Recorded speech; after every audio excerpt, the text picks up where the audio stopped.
Boa tarde, pessoal. Tudo bem com vocês?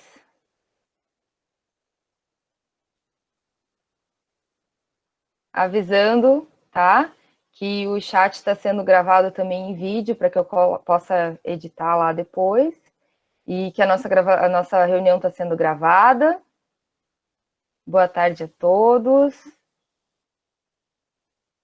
Quem chegou e ainda não colocou o nome lá no chat, por favor, coloque o nome no chat para que a secretária possa fazer a lista de presença e colocar na ata. Muito bem. Então, hoje nós vamos falar um pouquinho sobre as pododermatites em pinguins que estão sob cuidados humanos, né, em cativeiro. Vai ter a apresentação de algumas colegas e depois uma discussão. Eu vou chamar a Larissa, que é a presidente do GEAS, para conduzir essa reunião. Eu estarei aguardando, caso seja necessário fazer alguma contribuição. Larissa, com você, tá? Bom, prof, obrigada. Então, juntamente com a Juliana e com a Heloísa, vamos apresentar um pouquinho os artigos e depois abrimos para o grupo para a discussão. Então, boa tarde, pessoal. Como já comentei, eu, Larissa, junto com a Heloísa e com a Juliana, trouxemos um pouquinho sobre a pododermatite em pinguins. E nós escolhemos 3 artigos como base para essa discussão. O primeiro é a avaliação das variáveis potenciais que contribuem para o desenvolvimento e a duração de lesões plantares de pinguins africanos. O segundo é uma análise crítica da pododermatite sobre cuidados e medidas preventivas em pinguim de cativeiro. E o terceiro é intitulado Reduzindo as lesões de pododermatite em pinguim de cativeiro utilizando enriquecimento ambiental. Então, por que esses pinguins vivem em cativeiro? Eles já vivem em cativeiro há mais de 100 anos, né, pelo alto nível de interesse que os visitantes zoológicos e aquários têm nesses animais, né, o famoso fosforômetro, e as mudanças ambientais e a invasão humana constante na natureza colocam populações selvagens em risco. Então, estar em cativeiro pode ser essencial para a perpetuação de algumas espécies. Então, estar em cativeiro pode ser importante sim para esses animais, porém estar sob os cuidados humanos e ter essa atenção mais próxima não significa que eles estão livres de doenças. Alguns erros podem até predispor a alguns problemas, como a pododermatite, erros como não atender as recomendações de instalações específicas para esses animais, por exemplo. E por que a pododermatite é tão frequente em aves de cativeiro, tanto que nasceram ali ou que estão em reabilitação, e tem poucos casos em aves de vida livre? Uma explicação que esses artigos nos trouxeram, né, é que a alteração do comportamento natural desses pinguins, quando eles estão em cativeiro, é um fator agravante. Né? Em vida livre, eles vão passar boa parte do seu tempo nadando em busca de alimento, e em cativeiro, essas aves elas são mais sedentárias e passam menos tempo nadando e mais tempo em pé, no piso do recinto, que muitas vezes não é o correto para eles. Então, afinal, o que é essa pododermatite, né? Ela também é chamada de bumblefoot e é causada por uma pressão excessiva ou por um trauma na região plantar, e essa lesão progride com o tempo, e o animal pode apresentar edema, rachaduras, formação de calos, abrasões e ulcerações nesse local. E isso vai ser uma porta de entrada para micro-organismos, podendo ocorrer uma infecção bacteriana secundária, que pode desencadear uma osteomielite, abscesso, sinovite, septicemia, e até levar esse animal à morte. E ela comete várias aves, não apenas pinguins, e é uma alteração muito comum então, em aves de cativeiro e em reabilitação, e tem poucas informações sobre a ocorrência da pododermatite em aves de vida livre.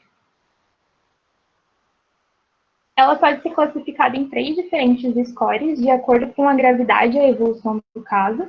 O score 1 são as lesões mais leves e localizadas, podendo ou não ter um aumento de temperatura ou um edema, não é regra. E o score 2, eles são lesões mais extensas, que normalmente já têm uma infecção bacteriana, que causam uma dor e um edema. E o score 3, as lesões são mais extensas ainda, tendo a presença de um processo infeccioso, né, pelas bactérias que estão ali presentes, e pode envolver outras estruturas adjacentes, como ossos e articulações. Aqui nessas imagens, nós conseguimos ver uma foto de cada score. Né? Nessa primeira imagem, o score 1, que é uma lesão menor. Na segunda imagem, quando a pseudodermatite já apresenta uma calosidade mais elevada, e pode não, ou não ter um início de uma infecção bacteriana já ali. E na última foto, ali, número 3, um estado mais grave, já com edema, e que pode ou não ali estar atingindo outras estruturas, né, como os ossos e as articulações, mas dá para ver que ela já está bem maior. E muitos tipos de micro-organismos podem infectar essas feridas abertas, né, que estão associadas a essas lesões de pseudodermatite, sendo que os gêneros mais comumente isolados são Staphylococcus e Corynebacterium. A Escherichia coli também fica nas lesões durante todos os 3 estágios, mas em maior número quando elas são infectadas, então ali no score 2 ou 3. E esses micro-organismos, eles são oportunistas, então, a maior parte das vezes, vai ter mais de uma espécie nessas infecções.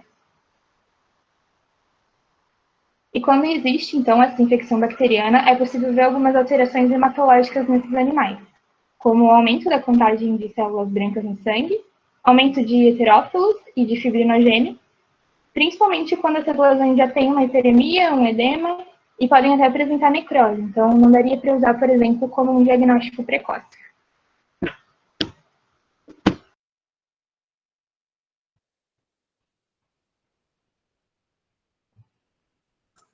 Então, eu vou falar um pouco sobre a predisposição, fatores que predispõem à ocorrência de lesões plantares e pododermatite em pinguins de cativeiro.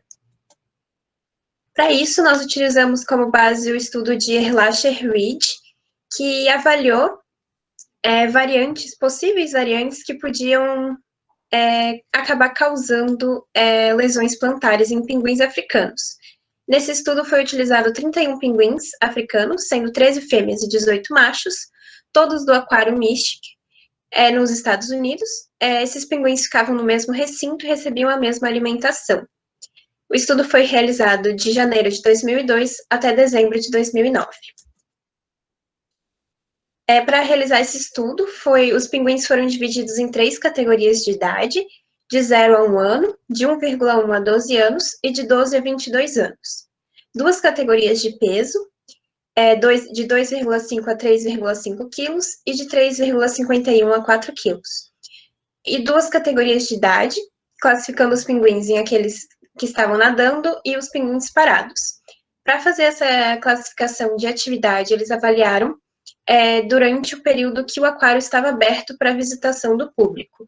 E um pinguim foi considerado nadando quando ele passava mais de 50% do seu tempo em que foi feita essa classificação, essa avaliação, na água.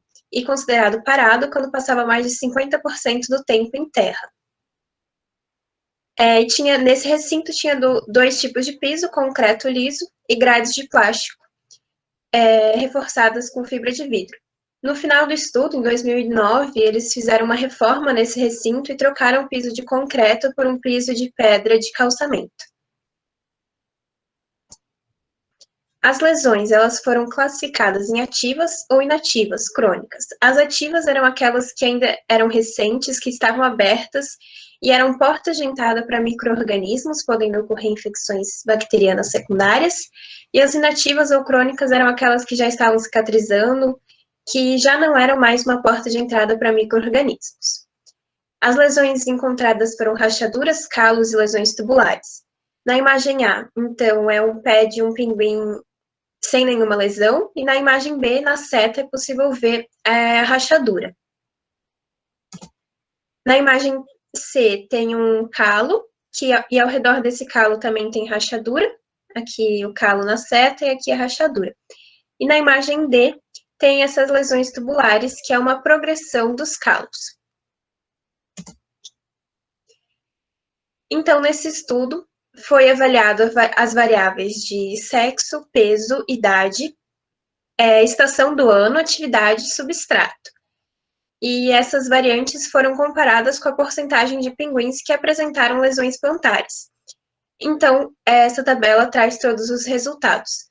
Com relação ao sexo, foi visto que os pinguins machos estatisticamente apresentavam uma maior porcentagem de lesões plantares do que as fêmeas. Com relação a peso, os pinguins mais pesados apresentavam maior porcentagem de lesões plantares do que os mais leves. Isso pode ser visto também nesse gráfico, que demonstra essa maior porcentagem de lesões plantares nos pinguins de 3,5 a 4 quilos. É possível observar que todos os pinguins dessa segunda categoria de peso eram machos, e todas as fêmeas elas pesavam menos que 3,5 quilos. Então, aquela diferença que os machos apresentavam uma maior quantidade de lesões do que as fêmeas pode ter ocorrido porque os machos são mais pesados do que as fêmeas. Com relação à idade, não teve diferença estatística nas diferentes categorias de idade com relação às lesões plantares. Com relação às estações, comparando as 4 estações, com a presença das lesões plantares, não teve diferença estatística. Mas comparando especificamente o verão com a primavera, teve diferença, em que no verão os pinguins apresentaram uma maior porcentagem de lesões plantares do que na primavera. Uma explicação que o artigo traz é que a muda ocorre ali de maio a agosto, então no final da primavera e durante toda a estação do verão. Então, na pré-muda, um pouco antes de ocorrer a muda, os pinguins eles passam a ingerir mais alimento e acabam engordando. Então, esse ganho de peso no verão, quando comparado à primavera, pode ter feito com que esses animais tivessem mais lesões plantares no verão. Com relação à atividade, os pinguins que passavam mais tempo em terra tiveram uma maior predisposição a lesões plantares do que aqueles que passavam mais tempo na água. Essa diferença ela não foi vista aqui nas fêmeas, apenas nos machos e também na população total. Daí esse gráfico, ele traz isso que eu acabei de falar, que os pinguins, com relação à população total, os pinguins que ficavam em terra tiveram uma maior predisposição a essas lesões plantares do que os pinguins que ficavam mais tempo em água. Com relação ao substrato, os pinguins que passavam mais tempo no piso de concreto tiveram maior porcentagem de lesões plantares do que aqueles que passavam mais tempo na grade de plástico. Esse gráfico demonstra isso, piso de concreto, sendo os pinguins que passavam mais tempo no piso de concreto tiveram mais lesões. E eles também avaliaram que os pinguins que passavam mais tempo no piso de concreto, o tratamento demorava mais. Então, as lesões desses animais eram piores do que as lesões dos animais que ficavam mais tempo em piso de plástico. Esse artigo, então, traz como conclusão que esses 3 principais fatores predispõem à ocorrência de lesões plantares que pode progredir para uma pododermatite clínica. Então, o peso elevado do animal, a falta de exercício e passar pouco tempo na água nadando e mais tempo em terra parado, o piso do recinto, o substrato desse recinto inadequado, todos esses fatores podem predispor à ocorrência de pododermatite, então é importante avaliar esses 3 fatores para prevenir a ocorrência de pododermatite. Então, em relação aos tratamentos, para essa pododermatite, durante anos vem sendo normalmente utilizado a cirurgia e antibióticos. Isso é feito principalmente nos casos mais graves, que já é um fator complicador. E quanto antes essa pododermatite for tratada, é melhor. Então, essa cirurgia e os antibióticos, eles não vão prevenir, como o nome diz, são tratamentos.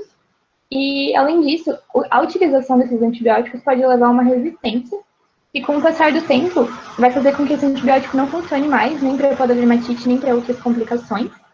E a investigação do que está causando essa pododermatite seria um dos tratamentos, no caso, uma prevenção, mais efetivo. Só que muitas vezes isso não é feito. Por conta, então, principalmente dessa resistência antimicrobiana, são buscados alguns tratamentos alternativos, como essa terapia fotodinâmica, que a gente consegue ver na foto uma lesão, de pododermatite, e essa aplicação dessa terapia é utilizada uma luz LED direcionada na área dessa lesão, na tentativa de inativar os micro-organismos que estão ali e podem agravar essa lesão, né, que tem até a possibilidade de atingir os outros locais, como já foi falado. E esses micro-organismos, nessa terapia, eles podem ser resistentes ou não aos antibióticos, que não vai fazer diferença alguma. E ela também não vai causar dano nenhum aos tecidos que circundam essa lesão. Então, esses pontos são bem importantes para a escolha dela. Mas ela é considerada um tratamento paliativo, então não é um tratamento curativo nem preventivo, né? Você não vai deixar isso agravar. E um estudo feito comparando essa terapia fotodinâmica com o uso de antibióticos, mesmo não sendo um tratamento curativo, ela teve uma taxa de cura de 63,64%, enquanto que o uso de antibióticos, essa taxa de cura foi de 9,09%. Tem essa plataforma vibratória também. Essa é a foto de um cachorro, mas é só para ilustrar. O animal, então, ele fica em cima dessa plataforma e ela vai vibrar em uma determinada frequência, né, que pode ser ajustada. E como um exemplo de utilização, tem essa onde são feitas 5 sessões de 3 minutos cada uma, diariamente, para auxiliar na formação de novos vasos sanguíneos e de um novo tecido vascular. E ela nunca é utilizada sozinha, né? Ela sempre é utilizada como complemento de outros métodos. Então, normalmente, quando a lesão está em um grau mais avançado, no score 3, por exemplo, né? Resumidamente, é realizado o debridamento cirúrgico, uma manutenção da drenagem do conteúdo dessa lesão, né? Onde são empregadas algumas bandagens para proteção também, que são trocadas diariamente, irrigando sempre. E utilizando também antibiótico sistêmico, né? É bom lembrar que é sempre importante realizar o antibiograma. E essas bandagens, né, vai sendo trocada até que tem uma formação de um tecido de granulação completa. E aqui nessa imagem tem um exemplo de uma dessas bandagens. É um falcão, né? É um pouco difícil achar fotos de pinguins com essa bandagem. E ele está utilizando um calçado de polipropileno e uma bandagem em bola para drenagem e proteção dessa lesão, né, para que ele consiga apoiar. E essa fita em volta é para que ele não consiga tirar essa bandagem com tanta facilidade. E aqui é um projeto bem legal que eles fizeram. Eles fizeram uma órtese para pinguins de Magalhães, na tentativa de proporcionar um maior conforto para o animal. Ela é feita de silicone ortopédico e neoprene. Esse silicone é para ficar mais confortável e o neoprene para deixar impermeável, não deixando acumular água, urina, fezes, né, para não infectar, né, essa lesão. E também para esse não acúmulo de fezes e urina, não deixar pesado, para que o animal consiga ter uma recuperação melhor, apoiar esse membro sem tanto desconforto, né, conseguir andar sem sobrecarregar o outro membro também, porque ele não consegue apoiar aquele membro que está lesionado e aí ele sobrecarrega o outro por esse excesso de peso. Então, eles fizeram isso para tentar proporcionar um conforto maior para o animal. Bom, então, além do tratamento que foi apresentado nos artigos, um dos artigos também falava bastante sobre a prevenção da pododermatite em si, e é o que a gente vai focar agora. O artigo ele trouxe principalmente a questão do enriquecimento ambiental, com esse objetivo de melhorar os comportamentos desejados, nesse caso, que o pinguim ficasse dentro da piscina, aumentando assim o bem-estar fisiológico e psicológico desses animais em cativeiro. Então, a ideia seria promover comportamentos específicos da espécie em vida livre, no caso, a natação. Então, o enriquecimento ambiental, nesses casos, vai buscar diminuir o sedentarismo desses indivíduos em cativeiro e causar uma mudança no padrão das atividades. Então, vai fazer com que eles permaneçam menos tempo nos pisos duros e abrasivos dos recintos e mais tempo na água. Então, um dos artigos ele trazia essa pesquisa que foi realizada no Aquário de São Paulo. Então, lá eles tinham 5 pinguins de Magalhães. Os pinguins eles tiveram origem, né, da vida livre, infelizmente, e eles foram trazidos de diversas áreas do Brasil que faziam um trabalho de reabilitação e reintrodução, porém esses animais eles não poderiam voltar à natureza. Então, o destino deles foi o cativeiro. O recinto deles tinha cerca de 18 mil litros de água salgada e uma área seca. Essa área seca, metade era de grama sintética e a outra metade era de pedregulhos. Os animais eles eram alimentados 3 vezes por dia e eles recebiam cerca de 300 a 400 gramas de peixe por dia. A temperatura da água era mantida em 23 e 24 graus e a temperatura do ar de 21 a 22, buscando manter o conforto térmico desses animais. Então, depois de 6 meses que esses animais eles estavam dentro do recinto, eles começaram a perceber a presença dessas lesões de polidermatite em todos os animais presentes. E a partir daí eles iniciaram uma tentativa de tratamento, que inicialmente eles realizavam a limpeza com clorexidine. Depois disso, eles faziam meio que um banho dos pés dos animais no chá de camomila durante 15 minutos. Depois disso, eles utilizavam um gel com propriedades antibactericidas, junto com uma massagem nos pés. E ao final, eles utilizavam uma gaze e um V-trap, né, para envolver todo o pé do animal. Eles fizeram esse tratamento por cerca de 1 ano e perceberam que não havia melhora significativa. E a partir daí, então, eles começaram a introduzir alguns enriquecimentos ambientais para testar a viabilidade deles. Então, durante 12 semanas, 3 vezes na semana, eles faziam uma medição e registros fotográficos de como estavam as lesões nos pés de todos os pinguins, dos 5 pinguins. Então, aqui a gente tem um desenho que mostrava que eles mediam a lesão de borda a borda, na sua altura e largura. E aí eles iam avaliando os dados de acordo com as semanas. Então, durante essas 12 semanas, a cada dia eles utilizavam 2 tipos de enriquecimento diferente, para estimular que esses animais passassem mais tempo na água, porque, como foi dito, isso pode ajudar a evitar, ou pelo menos diminuir, a polidermatite nesses pinguins de cativeiro. Então, o que eles utilizavam? Eles utilizavam bolas e anéis coloridos de plástico que eles jogavam na água para os pinguins explorarem, bolhas, bambolês, cubos de gelo com peixe, peixe vivo, então eles colocavam os peixes na água e os pinguins tinham que caçar. Anteriormente, esses animais eram alimentados na boca, né? O tratador ia lá e entregava o peixe para cada animal. E também colocavam conchas naturais no fundo da água. Então a gente trouxe algumas imagens, elas não são imagens do artigo, são imagens da internet de diversos aquários zoológicos do mundo. Aqui na primeira a gente tem as bolinhas coloridas, a gente consegue ver que os pinguins eles são bem curiosos, né? No caso, eles colocavam essas bolinhas dentro da água. Na segunda é a alimentação dentro da água, então o pinguim tem que entrar, nadar, pegar o seu alimento e aí ingerir. E na terceira, não dá de ver muito bem, mas tem uma bolinha vermelha ali, uma boia, então o pinguim acaba interagindo com esses brinquedos dentro da água também.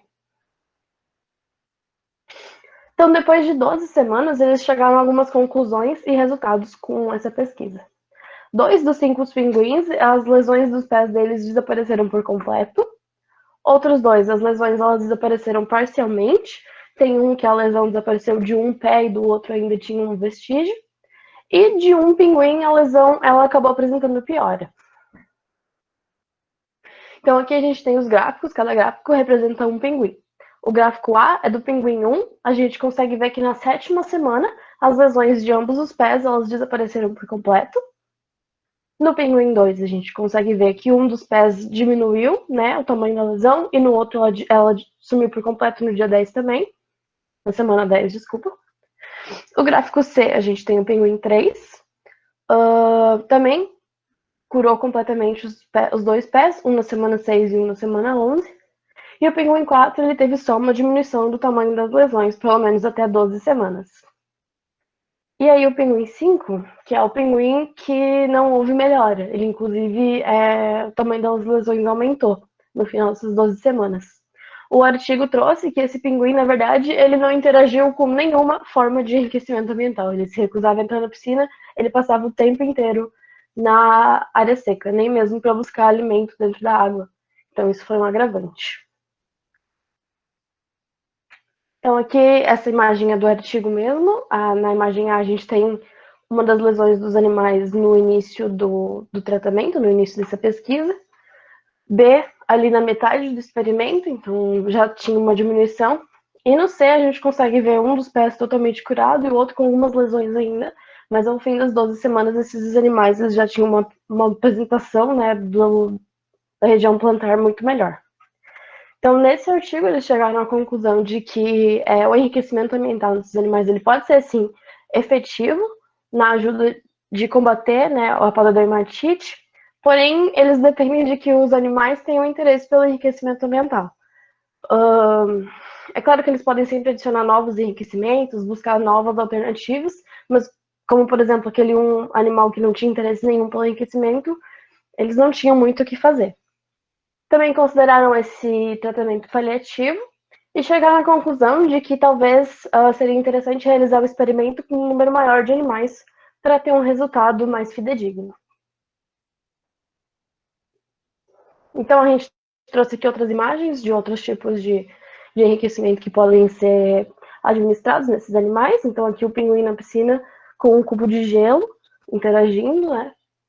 Na imagem na direita, a gente tem um exemplo da importância da pessoa ficar avaliando e inspecionando esse enriquecimento. Não adianta colocar o enriquecimento no recinto e sair, porque às vezes eles podem acabar... Nesse caso, ele não se machucou, né? Mas ele ficou preso numa das argolas.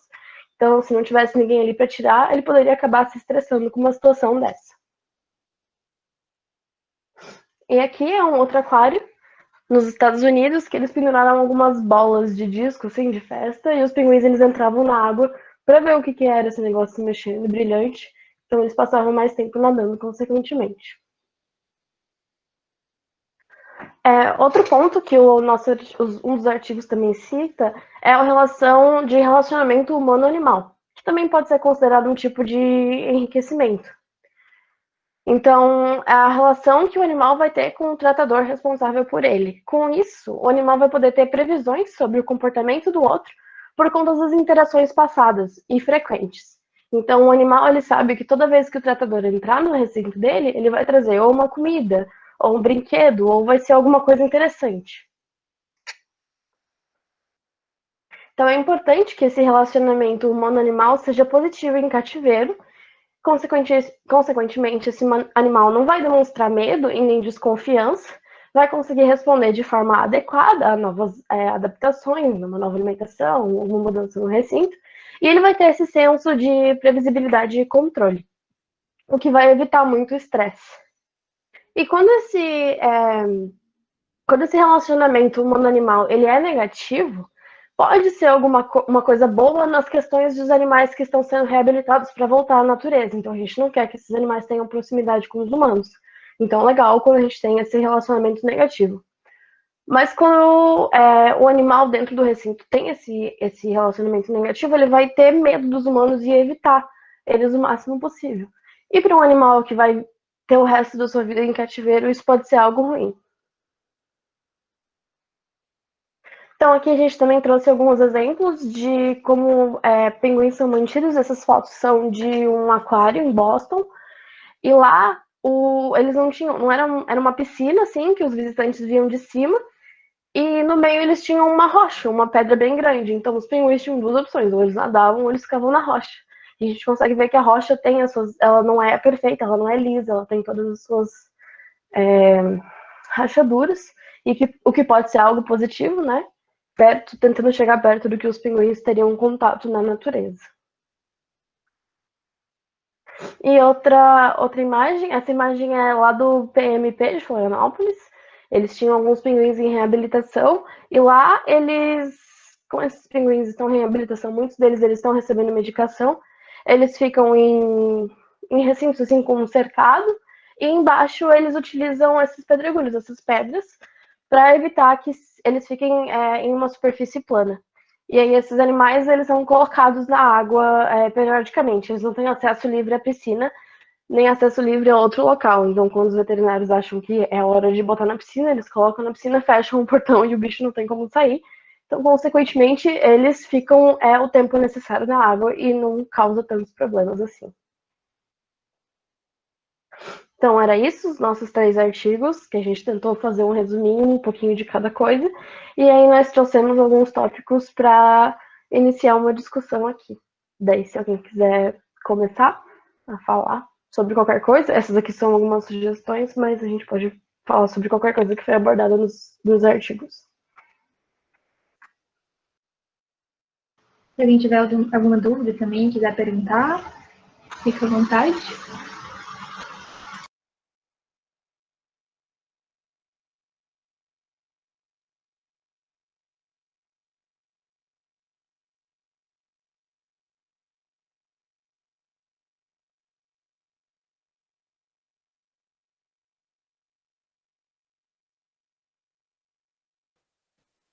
Oi, meninas.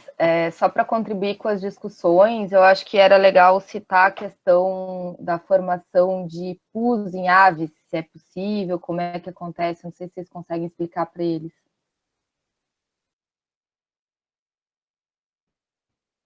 Então, é que as aves, elas não têm neutrófilos, elas têm heterófilos, então não ocorre a formação de um pus líquido, formam um cásio, que é uma estrutura mais dura. Exato, Ju. Então, a cicatrização é bastante diferente, isso acontece em aves e répteis, né? A gente vai ter uma dificuldade bastante grande para drenar isso, né? Tem que ser feita uma curetagem, muitas vezes, se houver formação aí desses cásios, o que dificulta bastante aí o tratamento. Então, essa é uma coisa sempre a se considerar, né?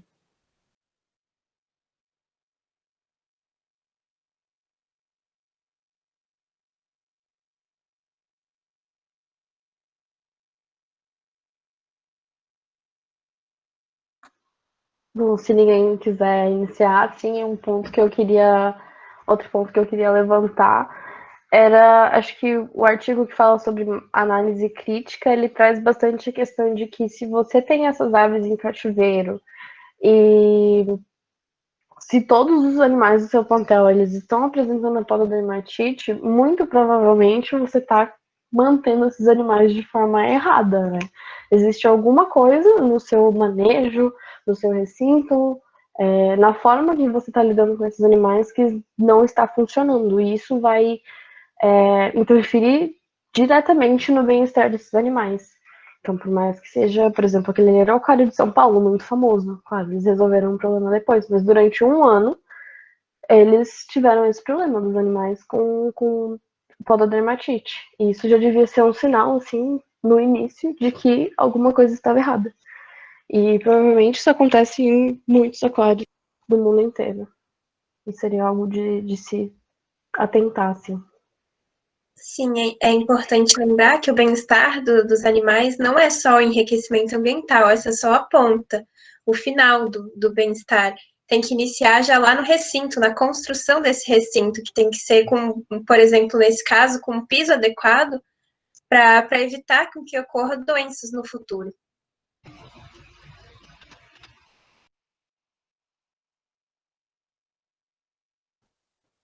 Vale lembrar também, pessoal, que essa parte de bem-estar é algo bastante novo, né, na medicina veterinária. O nosso curso já foi formado desde 2010 com uma disciplina de bem-estar, mas é raro um curso que tenha como disciplina obrigatória bem-estar, né? E muitos veterinários não têm essa formação. E tudo começou com animais selvagens mesmo, sabe? Porque a gente começou a sentir essa necessidade. E aí, para vocês verem que enriquecimento ambiental, na época que eu me formei, tinha um zoológico no Brasil que fazia, que era o Zoo de BH, onde eu fiz estágio, e hoje praticamente todos os zoológicos fazem, e os grandes têm um departamento só para cuidar do enriquecimento ambiental dos animais, né? E isso prova mesmo que a prevenção é tudo, né? Quando a gente fala de medicina de selvagens, o tratamento, como vocês viram, é difícil, é complicado, os animais muitas vezes não respondem bem a tratamento medicamentoso, a curativo, mas quando a gente mexe no manejo e faz a prevenção dos problemas possíveis, isso a gente vê em várias outras espécies, é que a gente tem a resolução, né, do problema. E dá para perceber a grande lacuna que tem ainda, né? Porque tem grandes formas de prevenir. A pododermatite é só um exemplo, né? Várias outras questões também em animais, com o enriquecimento ambiental, com o bem-estar. E ali a gente citou até o problema de resistência antimicrobiana, né? Que isso poderia ser evitado com o enriquecimento ambiental e a gente continua levando isso até ter que tratar com antibiótico e chegar num ponto assim que a gente está falando muito de resistência antimicrobiana e ter que continuar usando isso, sendo que poderia ser evitado muito facilmente. Sim, Larissa, tem a questão da resistência antimicrobiana, né? E eu acho que essa questão aí da Covid vai ajudar muito, porque hoje está saindo no mercado muitas tecnologias vírus off, back off nas roupas, né? Tipo, sprays antivirais e tudo mais. Então, o mercado hoje está tendo que olhar para isso e a gente vai ter maneiras de prevenir diminuir a necessidade de antibióticos, né? Tem a questão dos cásios, que como a lesão fica encapsulada ali dentro, com aquele cásio rígido, muitas vezes o antibiótico não chega, né, nos tecidos que precisa, e ali o cásio fica como uma fonte mesmo de contaminação, né? Então, o tratamento é sempre muito mais complicado. Tem uma pergunta da Mariana ali, eu não sei se vocês têm resposta, se não tiver, eu tenho. Então, a Mariana perguntou se existe alguma legislação que oriente a construção desses recintos com piscinas, outras necessidades. Então, eu não lembro o número da lei, mas existe uma legislação que regulamenta a construção de recintos em zoológicos. Cada espécie, família de animal tem na legislação falando, tem que ter tanque de água para essa espécie, de tantos litros, o recinto tem que ser de no mínimo tal tamanho. Então, tem bastante legislação para zoológicos e aquários para construção dos recintos. Isso aí, Juliana. Juliana fez a disciplina e lembra das coisas, ó, que orgulho. Tem o mínimo, né? E tem, assim, indicação ali e tudo mais. Mas a lei não consegue ficar o tempo inteiro se atualizando com o que sai. Então, depende muito também da equipe do zoológico buscar soluções e haver conversa entre os zoológicos, né? E as publicações dos resultados, porque daí o que um descobre, os outros podem aproveitar também. Isso é bem importante. Hoje, a Associação Mundial, né, a WASA, de Zoológicos e Aquários, tem muitas publicações e eles têm um sistema interno que a gente não tem acesso, né, que quem é associado tem acesso, onde eles trocam informações desse tipo e experiências exitosas, eles têm um sistema para isso. Então, é bem interessante. Mas mesmo com essas legislações, né, além de não ter especificamente todas as espécies, dão um panorama um pouco mais geral, né, tem a questão que nem a Ela comentou ali em um dos artigos, um dos animais ele realmente não queria interagir com nada, assim, então tem que ser pensado realmente para cada animal, tem que analisar a situação, né, de cada indivíduo.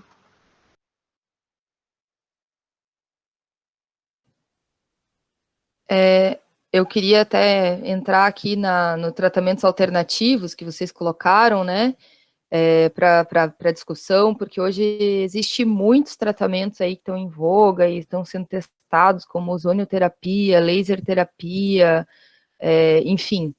E aí eu queria ver a experiência não só das meninas que apresentaram, né, e também dos outros alunos que fazem estágio aí, entrar em contato com esses tratamentos alternativos, que muitas vezes não são a solução final, mas eles podem ser paliativos e adjuvantes no tratamento, né? E aí eu queria saber se vocês têm alguma colocação aí. Então, onde eu fiz estágio, a gente tinha um coscoroba com pododermatite, porque ele ficava em um recinto bem grande com outros aves, mas ele escolheu ficar, o território dele era uma parte de concreto, então ele acabou desenvolvendo pododermatite. E durante todo o tempo que eu fiquei lá, fiquei um mês, a gente ficava constantemente cuidando dessa lesão e não estava tendo melhora. Daí iniciou o tratamento com uma pomada de ozônio, com ozônio, né? Mas eu já estava no final do estágio, ainda não consegui ver se realmente curou totalmente, mas já deu uma melhora quando iniciou como complemento do tratamento, né? Além do que já estava sendo feito antes, utilizou também essa pomada com ozônio. Ali em Florianópolis, no PMP da R3 Animal, ali eles também têm pinguins e eles utilizavam realmente a laser terapia nos casos de polodermatite que eles tinham. Eles tentavam manter os animais ali o menor tempo possível, né, e fazer a soltura, mas alguns animais que eles não estavam aptos à soltura, eles acabavam passando 9 meses, 1 ano ali, e eles tinham, sim, alguns casos de polodermatite, mesmo eles tentando utilizar as pedras e passar bastante tempo dentro da piscina, eles tinham, sim, esses casos, e eles faziam 1 vez por dia, em todos os animais afetados, laser terapia. Então, eles faziam diretamente na lesão e ao redor também.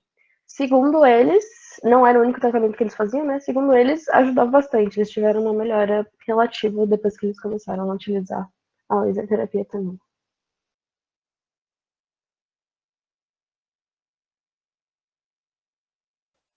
Uma das grandes complicações, né, é o fato do animal ser aquático. Então, geralmente, quando a gente tem um animal terrestre com lesão, a gente faz um curativo para evitar, né, contaminações secundárias e tudo mais, e manter uma pomada ali. E quando o animal é aquático, você pode passar a pomada que você quiser, né? Assim que ele entrar na água, a coisa vai saindo. E na época que eu estava na faculdade, eu tive um professor que chamava Deconto. Ele era especialista em cavalos, né? Em clínica de equinos. E por causa das pododermatites de equino, né? Os problemas de casco, ele fez uma pomada que depois que secava, ela ficava impermeável. A gente chamava de pomada Deconto. E todo mundo que trabalhava com ele lá tinha receitinha e mandava manipular. Eu perdi a minha, vou ter que entrar em contato com alguém aí para ver se alguém tem essa pomada para mandar manipular. E a gente utilizava muito lá na UFPR em feridas de pele de quelônios, né? Então a gente recebia muito das traquemes, as tartaruguinhas e tal, com ferida por causa no pescoço e tudo mais, por contato com o casco, é bem comum, né? E era bem difícil de tratar, porque os animais estão o tempo inteiro na água. E aí a gente passava essa pomada do Deconto, deixava secar, e ela não tinha antibiótico, mas ela tinha selênio, tinha óleo de fígado de bacalhau, era bem fedido, inclusive. E depois que ela secava, ela fazia essa camada impermeável e a gente precisava trocar a pomada assim umas 2 vezes por semana só. E ela auxiliava muito. O Deconto nunca registrou, nunca publicou isso, e a pomada é incrível, eu não tenho mais a receita. Vou entrar em contato com os meus colegas para ver se alguém tem aí. Seria talvez uma grande ajuda, né, para testar. Alguém quer falar mais alguma coisa sobre? Fazer alguma pergunta? Alguma coisa que já leu, talvez, que já viu? Lembrando que, como a Juliana falou, né, não é um problema exclusivo de pinguim. Outras espécies aquáticas, né, e é muito comum em anatídeos, né, pato, marreco, que tem tudo que é chácara aí, né, as pessoas têm como animal de estimação mesmo, e a gente trabalha muito com esses animais em sistema de produção. Esses animais também têm muita pododermatite, e o problema é o mesmo, tá? Só que são animais domésticos, muitas vezes, alguns selvagens. Então, esse é um problema que o médico veterinário de animais selvagens lida diariamente. Ju, você pode parar de apresentar para a gente finalizar aqui? Então, tá. Então, gostaria de agradecer a participação de todos. Lembrar que esse é um grupo de estudos, as meninas estudaram bastante para poder apresentar isso para vocês. Vou dar um pito aqui, porque não é porque a gente está à distância que não tem que haver participação, tá? Hoje vocês estavam bem quietinhos aí, não participaram muito, então vamos melhorar isso aí, tá bom, pessoal? Ah, que bom. Então, tá bom, pessoal. Então, até a próxima reunião. Muito obrigada, meninas. Foi ótimo. Muito orgulho de vocês. As 3 estão no GES desde o primeiro ano da faculdade, estão na luta aí por essa área, né? E cada vez mais eu vejo que vocês estão ficando mais e mais preparadas, gente. Muito legal. Parabéns, viu? Palmas aí, tá bom, gente? Um abração.